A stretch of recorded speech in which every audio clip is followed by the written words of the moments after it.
Hello, നമസ്കാരം. ഞാനൊരു സന്തോഷം അറിയിക്കാൻ വേണ്ടിയിട്ടാണ്. നിങ്ങൾക്ക് എല്ലാവർക്കും അറിയാലോ ഞാൻ മൂകാംബികയിൽ വന്നിട്ടുള്ളത്. ഞങ്ങളെല്ലാവരും എല്ലാവരും ഉണ്ട്, ഫാമിലി ഫുൾ.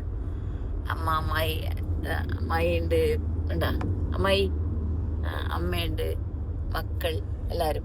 അപ്പോൾ ഞങ്ങള് മൂകാംബികയിൽ പ്രാർത്ഥിച്ചുകൊണ്ടിരിക്കുന്ന സമയത്ത് ഒരുപാട് പേര് ഞങ്ങളുടെ അരികിൽ വരികയും കണ്ട് ഭയങ്കര ഭയങ്കര സന്തോഷത്തോടെ എല്ലാവരും ഇങ്ങനെ വന്ന് ഞങ്ങളോട് അയ്യോ ലേഖ ഞങ്ങൾ വീഡിയോ കാണുന്നതാണ്, അല്ലെങ്കിൽ ലേഖ ചെയ്യാൻ പോയിട്ടാണ് അങ്ങനെയൊക്കെ പറഞ്ഞ് എല്ലാവരും വന്ന് സംസാരിക്കുകയും സത്യം പറഞ്ഞാൽ എന്നെ ഇന്ന് ഒരു കാഞ്ഞങ്ങാടുള്ള ഒരു ഒരു എന്താ പറയാ ഒരു ചേച്ചിയാണോ എന്നെ ലേഖേച്ചിന്നാ വിളിച്ചേ.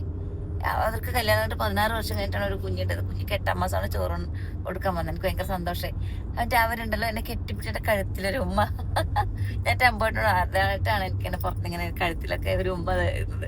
എന്നിട്ട് ഇപ്പൊ എന്നോട് അമ്പോട്ടം പറയാന്ന് അങ്ങനെ കഴുത്തിന് ഉമ്മ തരുന്നത് ലേഖ നിന്റെ കഥാപാത്രത്തിനല്ലോ, നിനക്കല്ലേ ആ ഉമ്മ കിട്ടിയത്. അപ്പൊ ഞാൻ ചോദിച്ചു എന്താ പറഞ്ഞു, ഇപ്പൊ മോഹൻലാലിനോ മമ്മൂട്ടിക്കോ അല്ലെങ്കിൽ ഏത് നടിമാർക്കോ നടന്മാർക്കോ ആയാലും അവര് അവതരിപ്പിക്കുന്ന കഥാപാത്രം കണ്ടിട്ടാണ് അവരെ ഇഷ്ടപ്പെടുക. ആ കഥാപാത്രത്തിലൂടെയാണ്. ആർക്കും വ്യക്തിപരമായിട്ട് അറിയില്ലല്ലോ. പക്ഷെ നിന്നെ അങ്ങനെയല്ലല്ലോ, നിന്നെ നേരിട്ടുള്ള നിന്നോട് തന്നെ നിനക്ക് തന്നെയല്ലേ ആ ഉമ്മ നൽകിയത്. എനിക്ക് ഭയങ്കര സന്തോഷം. ഞാൻ അമ്പോട്ടോട് പറഞ്ഞു പ്രൗഡ് ഫീൽ ഉണ്ട് അമ്പോട്ട. കാരണം ഇപ്പം കേരളമല്ല, കേരളത്തിന് പുറത്താണ്, ഏത് നാട്ടിലെത്തിയാലും മലയാളി അല്ല, ഇപ്പം തമിഴ് ആയോ അല്ല കന്നഡ അല്ല ഒരാൾ തന്നെ നിങ്ങൾ വീഡിയോ ചെയ്യുന്നതല്ലേ എന്റെ അമ്പോട്ടാണെന്ന് ആ ചാവി കൊണ്ട് തരുന്നത്. എനിക്ക് ഭയങ്കര സന്തോഷമായി. ഞാൻ യൂട്യൂബില് മലയാളവും കന്നഡയും കൂടി മിക്സ് ചെയ്തിട്ട് യൂട്യൂബിൽ കാണാറുണ്ട്. ഞാൻ പറഞ്ഞു യൂട്യൂബിൽ അടിച്ചു പോയി എന്ന് ഞാൻ പറഞ്ഞിട്ടുണ്ടായിരുന്നു. അങ്ങനെയൊക്കെ അതൊരു വല്ലാത്തൊരു മൊമെന്റ് ആണ് കേട്ടോ. ആ ഒരു സ്നേഹം കിട്ടുക നമുക്ക് കാശ് കൊടുത്താൽ കിട്ടുന്നതേ അല്ല, അല്ലേ പോട്ടാ. നമുക്ക് എന്ത് പണം കൊടുത്ത് പരമാവധി വാങ്ങാൻ പറ്റും. പക്ഷെ വ്യക്തികളുടെ സ്നേഹം, ഫാമിലിയുടെ സ്നേഹം, അത് നമുക്ക് പൈസ കൊടുത്ത് വാങ്ങാൻ കിട്ടുന്നില്ല. അത് ദൈവം എനിക്ക് ഇങ്ങനെ ഒരു അസുഖം തരുമ്പോ ഞാൻ പറഞ്ഞില്ല ബാലൻസിങ് ആയിട്ട് അപ്പോൾ പറയും ലേഖ നമുക്ക് ദൈവം ഇങ്ങനെ ഒരു ബുദ്ധിമുട്ട് തരുമ്പോ ബാലൻസ് ചെയ്യാൻ ദൈവം ഒരുപാട് പേരുടെ സ്നേഹവും പ്രാർത്ഥനയും നമുക്ക് അതിലുപരി നമുക്ക് തരുന്നുണ്ട്. അത് നമുക്ക് കാരണം സങ്കടപ്പെട്ടിരിക്കാൻ തോന്നൂല നേരം. കാരണം അത്രയും നമുക്ക് ഇപ്പുറത്ത് സന്തോഷം കിട്ടുമ്പോഴത്തേക്കും അത് ഭയങ്കര ഒരു ഫീലാണ് കേട്ടോ. ഞാനിങ്ങനെ പറയാം, നമ്മളെ ഏത് നാട്ടിൽ പോയാലും, കേരളം എന്നുള്ളതല്ല, കേരളത്തിന് പുറത്ത് പോയാലും ഇന്ത്യക്കകത്ത് എവിടെ എത്തിക്കഴിഞ്ഞാൽ ആരെങ്കിലും കുറച്ച് ആൾക്കാർ ഞങ്ങളെ അറിയുന്നവരുണ്ട്. അതൊരു ഭയങ്കര, ഞാൻ മാത്രമല്ലല്ലോ ക്യാൻസർ പേഷ്യന്റ് ആയിട്ട് ഒരുപാട് പേരുണ്ട് അല്ലേ പോട്ടാ. ഒരുപാട് പേര് വീഡിയോ ചെയ്യുന്ന ആൾക്കാരൊക്കെ ഉണ്ട്. പക്ഷെ എനിക്കത് ലവ് യു ഓൾ, എല്ലാവരോടും ഒരുപാട് സ്നേഹം. നിങ്ങൾക്ക് എനിക്ക് തിരിച്ചു തരാൻ എന്റെയും എന്റെ ഫാമിലിയുടെയും അപ്പോട്ടെ ഹൃദയം നിറഞ്ഞ സ്നേഹമല്ലാതെ വേറെന്ത് നൽകാം. അതിനോളം വേറൊന്നും വാല്യബിൾ ആയിട്ടില്ല. അപ്പം എല്ലാവർക്കും ഒരുപാട് നന്ദിയുണ്ട്, ഒരുപാട് നന്ദി. എപ്പോഴും പറയുന്ന ഒരു കാര്യം എന്ന് പറഞ്ഞു കഴിഞ്ഞാല് എന്റെ യൂട്യൂബ് ചാനൽ സബ്സ്ക്രൈബ് ചെയ്യാന്നില്ല തന്നെ അല്ലേ പോട്ടാ. ലേഖാമ്പ് ജംഗ്ഷൻ ടോക്കീസ് എന്ന എന്റെ പുതിയ യൂട്യൂബ് ചാനൽ സബ്സ്ക്രൈബ് ചെയ്യണം. അതിൽ 5000 സബ്സ്ക്രൈബർ ആയിട്ടുണ്ട്. സന്തോഷം. മണിക്കൂറായിട്ടില്ല, മോണിറ്റൈസേഷൻ കിട്ടിയിട്ടില്ല. നിങ്ങൾ എല്ലാവരും വാച്ച് ചെയ്താൽ മാത്രമേ എനിക്ക് മണിക്കൂറായിട്ട് മോണിറ്റൈസേഷൻ കിട്ടൂ. അപ്പൊ എല്ലാവരും എന്റെ യൂട്യൂബ് എനിക്ക് ഞാൻ ഇപ്പം പറഞ്ഞില്ല, ഞാൻ ഇന്നലെ പിന്നെ ഞങ്ങളുടെ ഒരു ഫോട്ടോ ഇട്ടപ്പോൾ 8 ലക്ഷം 9 ലക്ഷം പോയിട്ടുണ്ടായിരുന്നു ഫോട്ടോ. അപ്പം അത് അത്രയും പേര് ഞാൻ വിചാരിക്കും എന്റെ യൂട്യൂബ് ചാനലിലോട്ടൊന്ന് വന്നിരുന്നെങ്കിൽ എനിക്ക് എത്ര സന്തോഷമായേനെ, സമാധാനമായേനെ. അപ്പം തീർച്ചയായും എല്ലാവരും എൻ്റെ യൂട്യൂബ് ചാനൽ സബ്സ്ക്രൈബ് ചെയ്യണം. നിങ്ങൾ ഓരോരുത്തരും ഞങ്ങളെ കണ്ടിട്ട് ഞങ്ങളോട് സംസാരിക്കാൻ വരികയും നിങ്ങളുടെ സ്നേഹം പങ്കിടുകയും ചെയ്യുന്നപ്പോൾ ഒരുപാട് സന്തോഷം. എനിക്ക് നേരത്തെ കാഞ്ഞങ്ങാട് ഒരു ഫാമിലി ഫുള്ള്, അവരുടെ പേരെനിക്ക് മറന്നു. ട്രിവാൻഡ്രത്തുള്ള ആൾക്കാരുണ്ടായിരുന്നു, കുഞ്ഞിമംഗലത്ത് നമ്മളെ ശ്രീജ ദിലീഷിന്റെ വീടിന്റെ അടുത്തുള്ള ആളുണ്ടായിരുന്നു. ഒരുപാട് പേര് എനിക്ക് പേര് അന്നേരം ഞാൻ ഓർക്കും, പക്ഷെ പിന്നെ അത് മറന്നു. സ്വാഭാവികമല്ലേ പോയിട്ടാ പേര് മറന്നു. പാലക്കാടിലൊരു പട്ടര് അങ്ങനെ ഒരുപാട് പേര് എറണാകുളത്ത് നിന്നുള്ളവരുണ്ടായിരുന്നു, തൃപ്പൂണിത്തുറ എന്നുള്ളവരുണ്ടായിരുന്നു. അങ്ങനെ പല സ്ഥലങ്ങളിൽ നിന്നും. ഇന്ന് സൺഡേ ആയതുകൊണ്ട് ഒരുപാട് ഓഫീസിലാന്ന് വിചാരിച്ച് ഞങ്ങള് വന്നതാണ്. പക്ഷെ ഓഫീസിലായാലും സാറ്റർഡേ സൺഡേ നല്ല ആളാണ്. എന്നിരുന്നാൽ കൂടി നമ്മളെ അവര് പെട്ടെന്ന് ഒരാളെ വിളിച്ചിട്ട് ഇന്നലെ സുരേഷ് പാറയിൽ മനസ്സിലായി പെട്ടെന്ന് തിരുവനന്തപുരത്ത് ആമ്പോട്ടെ നിങ്ങൾ എവിടെയില്ലേ, ഞാൻ പെട്ടെന്ന് ഇതാരാ. പിന്നെ ഇപ്പൊ ഞാൻ ആരോട് നിങ്ങൾ ആരാ വിളിക്കുന്നത് ഒന്നും ചോദിക്കുകയില്ല, എല്ലാരും ഫോൺ എടുക്കും. അപ്പോട്ടെ എങ്ങടെയില്ലേ, ഇപ്പൊ എവിടെയല്ലേ നിങ്ങള്. പിന്നെ എപ്പോഴാണ് ഇങ്ങോട്ട് വരുന്നത്, പരിചയപ്പെട്ടിട്ട് പോലില്ല. പക്ഷെ അവർക്ക് നമ്മള് സുപരിചിതരായതുകൊണ്ട് ഞാൻ പറഞ്ഞു ഞാൻ ഇത്രാം തീയതി വരും. അപ്പൊ ഇത് മനസ്സിലാക്കി തുടങ്ങി. ഇപ്പൊ ആര് വിളിച്ചാലും പെട്ടെന്ന് അങ്ങനെയാണ്. ഏത് അടുത്തുള്ള ഒരു പിന്നെ അല്ലെ സ്വന്തം എന്നതിനപ്പുറത്തേക്ക്, സ്വന്തം എന്ന് പറഞ്ഞാൽ അല്ല അതിനപ്പുറത്തേക്കാ സംഭവം.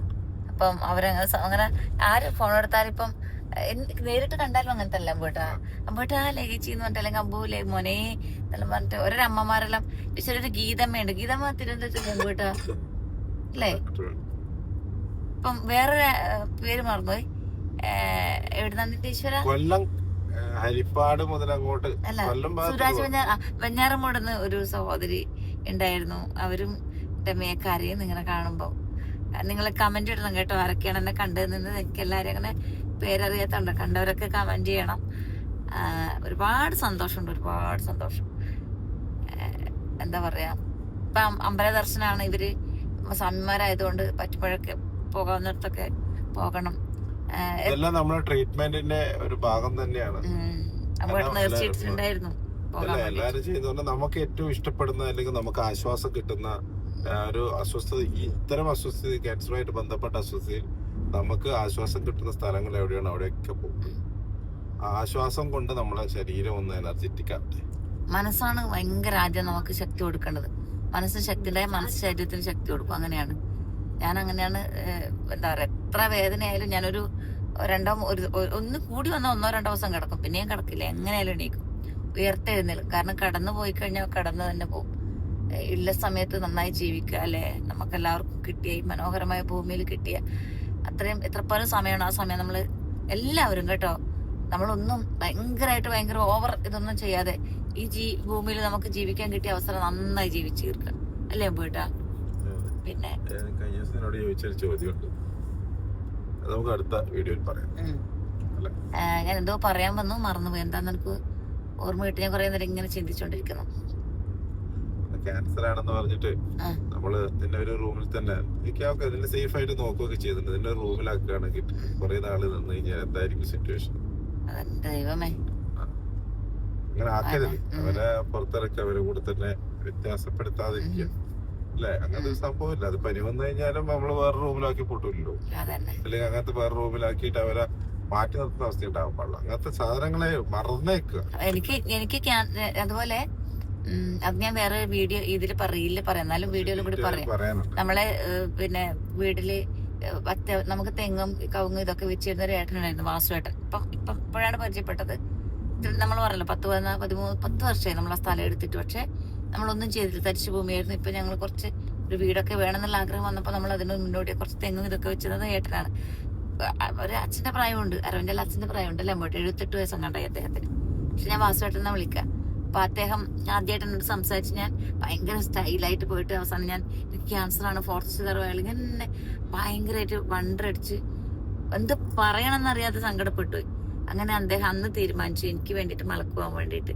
ഞാൻ നാളെ അദ്ദേഹത്തെ കൂടെ ചേർത്ത് പിടിച്ച് അദ്ദേഹം വരുമ്പോ ഒരു വീഡിയോ ഇടാം അല്ലേ പോയിട്ടാ?